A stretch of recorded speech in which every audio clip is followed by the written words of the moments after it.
ಅಲ್ಲೋ ಅಂಬಿಕಾ.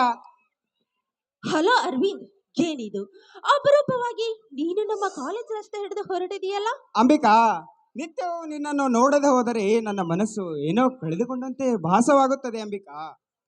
ನಿನ್ನ ಪ್ರೀತಿಯ ಸಂಕೋಲೆ ನನ್ನನ್ನು ಬಂಧಿಸಿ ಬಿಟ್ಟಿದೆ.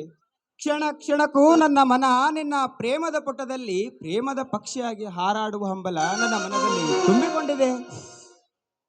ಅಷ್ಟೇಕೆ ಅವಸರ ಅರವಿಂದ್? ಈ ಹೆಣ್ಣು ಹುಟ್ಟಿ ಬಂದಿರುವುದೇ ನಿಮಗಾಗಿ. ಈ ನಿನ್ನ ಹೃದಯದ ಹಂದರದಲ್ಲಿ ಶಾಶ್ವತವಾಗಿ ನಿಲ್ಲಬೇಕೆಂದು ಪಣ ತೊಟ್ಟಿದ್ದೇನೆ ಅರವಿಂದ್. ಯಾಕಂದರೆ ಅದಕ್ಕೆ ಭಯಪಡುವ ಅವಶ್ಯಕತೆನೇ ಇಲ್ಲ. ಎಷ್ಟೇ ಆದರೂ ನೀನು ನನ್ನ ತಾಯಿ ತಮ್ಮ, ಅಂದರೆ ನನ್ನ ಸೋದರ ಮಾವ. ನಾನು ಯಾವತ್ತಿದ್ದರೂ ನಿಮ್ಮೋಳೆ ಅರವಿಂದ್, ನಿಮ್ಮೋಳೆ. ಆದರೂ ಅಂಬಿಕಾ, ಆ ಬ್ರಹ್ಮನ ಬರಹದಲ್ಲಿ ನಾವಿಬ್ಬರು ಗಂಡ ಹೆಂಡತಿ ಎಂಬ ಗಂಟು ಗಟ್ಟಿಯಾಗಿರಬೇಕು. ಅಂದಾಗಲೇ ಮಾತ್ರ ನಮಗೆ ಯಾವ ಗಂಡಾಂತರವೂ ಬರಲಾರದು. ನಮ್ಮ ಗುರಿ ಮುಟ್ಟುವರೆಗೂ ನಾವು ನಮ್ಮನ್ನೇ ಹೆತ್ತವರಿಗೆ ನಾವೆಂದೂ ವಿರೋಧವಾಗಬಾರದು ಅಂಬಿಕಾ. ಅದರ ಬಗ್ಗೆ ಯೋಚನೆ ಮಾಡೋ ಅವಶ್ಯಕತೆನೇ ಇಲ್ಲ.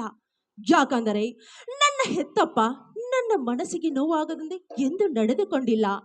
ನನ್ನ ತಾಯಿ ಎಂದು ತೀರಿಕೊಂಡು ಹೋದಳು ಅಂದೆ ನನ್ನನ್ನು ಮುದ್ದಾಗಿ ಜೋಪಾನ ಮಾಡಿ ವಿದ್ಯೆ ಕಲಿಸಿ ನಾನು ಮನ ಬಂದವನಿಗೆ ಮದುವೆ ಮಾಡಬೇಕೆಂದು ನಿರ್ಧಾರ ಮಾಡಿದ್ದಾರೆ. ಅಷ್ಟೇ ಅಲ್ಲ, ಈ ವಿಷಯ ನಾಳೆನೇ ನನ್ನ ತಂದೆಗೆ ತಿಳಿಸುತ್ತೇನೆ. ನಿನ್ನನ್ನು ಒಪ್ಪಿಕೊಳ್ಳಬೇಕೆಂಬ ನಿರ್ಧಾರ ನಾನು ಖಂಡಿತ ತಿಳಿಸುತ್ತೇನೆ. ಅಂಬಿಕಾ, ಒಂದು ವೇಳೆ ಒಪ್ಪದೇ ಇದ್ದರೆ? ಅರವಿಂದ್, ಕೆಟ್ಟದ್ದನ್ನು ನಾವು ಯಾವತ್ತೂ ಮಾತನಾಡಬಾರದು, ಒಳ್ಳೆದನ್ನೇ ಮಾತನಾಡಬೇಕು. ಯಾಕಂದರೆ ಆಗಲೇ ಆ ದೇವರು ನಮಗೆ ಒಳ್ಳೆದನ್ನೇ ಮಾಡುತ್ತಾನೆ. ಅರವಿಂದ್, ಈ ನನ್ನ ಬಯಕೆಯ ಬಾಗಿಲು ಯಾವತ್ತೂ ಮುಚ್ಚಿಲ್ಲ ಅರವಿಂದ್, ಮುಚ್ಚಿಲ್ಲ.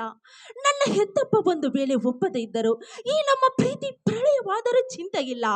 ನಿನ್ನ ಪ್ರೇಮ ಸಂಗಾತಿ ಆಗಲು ನಾನು ಖಂಡಿತ ಬರುತ್ತೇನೆ. ಇದಕ್ಕೆ ಆ ಶಿವನ ಸಾಕ್ಷಿ ಮಾಡಿ ಹೇಳುತ್ತೇನೆ. ಅರವಿಂದ್, ಒಂದು ವೇಳೆ ನೀವೇ ನನಗಿಂತ ಚೆನ್ನಾಗಿರುವ ಹುಡುಗಿನ ಮದುವೆ ಮಾಡಿಕೊಂಡು ಬಿಟ್ಟರೆ? ಅಂಬಿಕಾ, ಇದೇನು ಮಾತನಾಡುತ್ತಿರುವೆ? ಈ ಮಾತು ನನ್ನ ಕನಸಿನಲ್ಲಿಯೂ ಸಹ ನೆನೆಸಲಾರೆ ಅಂಬಿಕಾ.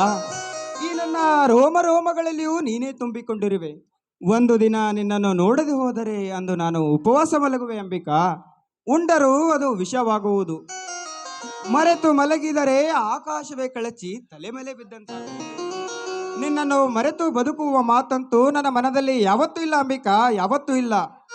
ಬದುಕಿದರೆ ನಿನ್ನೊಂದಿಗೆ ಬದುಕುವೆ, ಸತ್ತರೂ ನಿನ್ನೊಂದಿಗೆ ಸಾಯುವೆ. ಇದು ನನ್ನ ಮನಸ್ಸಿನ ನಿರ್ಧಾರ ಅಂಬಿಕಾ, ನನ್ನ ಮನಸ್ಸಿನ ನಿರ್ಧಾರ. ನಾನು ಅಷ್ಟೇ ಅರವಿಂದ್. ಈ ದೇಹದ ದೇವರು ನೀವೇ ಎಂದು ಭಾವಿಸಿಕೊಂಡಿದ್ದೇನೆ ಅರವಿಂದ್, ಭಾವಿಸಿಕೊಂಡಿದ್ದೇನೆ. ನೋಡು ಅರವಿಂದ್, ನೀರನ್ನು ಬಿಟ್ಟು ಬದುಕುವ ಶಕ್ತಿಯೂ ನನಗಿಲ್ಲ. ಆದಷ್ಟು ಬೇಗ ನಾವು ಇಬ್ಬರು ಮಾನಸಿಕವಾಗಿ ಮದುವೆ ಕೂಡ ಆಗಿದ್ದೇವೆ. ಈ ವಿಷಯ ನನ್ನ ತಂದೆಯವರಿಗೆ ತಿಳಿಸಿ ನಾವು ಇಬ್ಬರು ನಗು ನಗುತ್ತಾ ಈ ಮಾಳಂಬನ ಡೋಣಿನ ಸಾಕ್ಷಿ ಇದೇ ನಮಗೆ ಸ್ವರ್ಗಾಯನನ. ಏನಂತೀಯ ಅಂಬಿಕಾ? ಸ್ವರ್ಗ, ಸಿರಿ, ಸಂಪತ್ತು ಇದ್ಯಾವುದು ಬೇಡ. ನಿನ್ನ ಪವಿತ್ರ ಪ್ರೇಮ, ಶ್ರೀಮಂತಿಕೆಯ ಶೀಲ, ಸ್ವರ್ಗಕ್ಕೆ ಸಮಾನವಾಗಿರುವ ಈ ನಿನ್ನ ಸೌಂದರ್ಯ, ಇದೆಲ್ಲದರ ಮುಂದೆ ಆ ಸ್ವರ್ಗ ನನ್ನ ಕಣ್ಣಲ್ಲಿ ಕೀಳಾಗಿ ಕಾಣುವುದು ಅಂಬಿಕಾ. ಇದೇನು ಅರವಿಂದ್, ನನ್ನನ್ನು ಅಷ್ಟೊಂದು ವರ್ಣನೆ ಮಾಡ್ತಾ ಇದ್ದೀರಲ್ಲ? ಯಾಕೆ, ನಾನು ಅಷ್ಟೊಂದು ರೂಪವತಿಯೇ? ಅಂಬು, ಈ ನಿನ್ನ ಸೌಂದರ್ಯ ರಂಬೆ, ಊರ್ವಶಿ, ಮೇನಕೆ ಇವರು ತೃಣಕ್ಕೆ ಸಮಾನ. ಆ ಬ್ರಹ್ಮ ಬಲು ಬುದ್ಧಿಯಿಂದ ನಿನ್ನನ್ನು ತಿದ್ದಿ ತೀಡಿ ಈ ಭೂಮಿಗೆ ಕಳಿಸಿದ್ದಾನೆ. ಬಂಗಾರದ ಬಟ್ಟಲು ಹಿಡಿದುಕೊಂಡು ತಿರುಗಿದರೂ ನಿನ್ನಂತ ಗುಣವತಿ ಸಿಗುವುದು ಕಷ್ಟ. ಅಂಬು, ನೀನು ಅಪ್ಪಟ ಚಿನ್ನ. ಹಾ ಹಾ ಅರವಿಂದ್, ಯಾರಾದ್ರೂ ಕದ್ದಾರು ಒಳ್ಳೆ ಜೋಪಾನಾಗಿರು. ಗದೆಯಲ್ಲೋದೇನು ಹೊರಗಿನವರ ವಸ್ತು ಅಲ್ಲಂಬಿಕಾ. ನಿನ್ನನ್ನು ನನ್ನ ಹೃದಯದಲ್ಲಿ ಮುಚ್ಚಿಟ್ಟುಕೊಂಡಿದ್ದೇನೆ. ಈ ನಿನ್ನ ಪ್ರತಿಬಿಂಬ ಮಾತ್ರ ಹೊರಗಿದೆ ಅಂಬಿಕಾ. ನಿನ್ನ ಅಂತರಂಗದ ಪ್ರೇಮ ನನ್ನ ಎದೆಯಲ್ಲಿ ಮರೆಯಾಗಿದೆ. ಗದೆಯಲು ಯಾರಿಂದಲೂ ಸಾಧ್ಯವಿಲ್ಲ ಅಂಬಿಕಾ. ಅರವಿಂದ್, ಈ ವಿಷಯ ಆದಷ್ಟು ಬೇಗ ನನ್ನ ತಂದೆಗೆ ತಿಳಿಸಿ ನಾವು ಇಬ್ಬರು ಸತಿಪತಿಗಳಾಗೋಣ. ಹಾ ಅರವಿಂದ್, ವರದಕ್ಷಿಣೆ ಎಷ್ಟು ಅಂತ ಕೇಳಿದ್ರೆ ನಾನು ಏನಂತ ಹೇಳಬೇಕು? ಕೇಳಿದರೆ ನಿನ್ನ ತೂಕದಷ್ಟು ಚಿನ್ನ ಅಂತ ಹೇಳು ಅಂಬಿಕಾ. ಹೌದಾ? ಅಷ್ಟೊಂದು ಚಿನ್ನ ಎಲ್ಲಿಂದ ತರೋದು? ಅಂಬಿಕಾ, ನೀನು ನಮ್ಮ ಮನೆಗೆ ಬಂದ್ರೆ ಮುಗಿದಾಯ್ತು, ನನಗೆ ಚಿನ್ನ ಬಂದಂತೆ ಅಂಬಿಕಾ. ಹೌದಾ? ಹೌದು ಅಂಬಿಕಾ.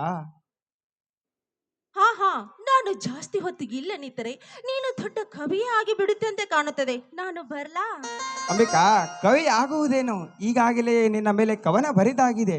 ಹಾಡುವ ಸಿರಿಕಂಠ ಬೇಕಾಗಿದೆ. ಆ ಕಂಠ ನೀನಾಗ ಕೋಗಿಲೆ. ಹೌದಾ ನನ್ನ ಮುದ್ದು ಕವಿಗಳೇ, ನಿನ್ನ ಇಷ್ಟದಂತೆ ಆಗಲಿ. ಹಾಡು.